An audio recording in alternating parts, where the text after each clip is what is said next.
বিদ্যুৎ সংযোগ বিচ্ছিন্নের অভিযোগে অনির্দিষ্টকালের জন্য বন্ধ কাকদ্বীপ কোর্ট।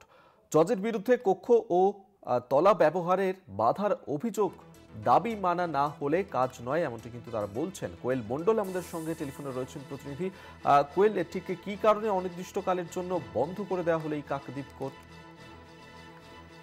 একদমই অভিক, দেখো, কাকদ্বীপ মহকুমা আদালতের যে নতুন ভবন, সেই নতুন ভবনের বসার জায়গা ঘিরে তীব্র উত্তেজনার সৃষ্টি হয়েছে।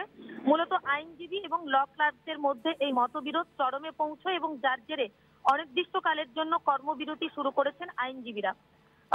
এর ফলে সুন্দরবন এলাকার অসংখ্য বিচার প্রার্থী তারা ভোগান্তির মুখে পড়েছেন। সম্প্রতি আদালতের নতুন একটি ভবনের উদ্বোধন হয়, যেখানে দুটি তলা আইনজীবী এবং ল ক্লার্কদের বসার জন্য নির্ধারিত ছিল, কিন্তু সেই দুটি তলাই নিজেদের জন্য দাবি করেছেন আইনজীবীরা।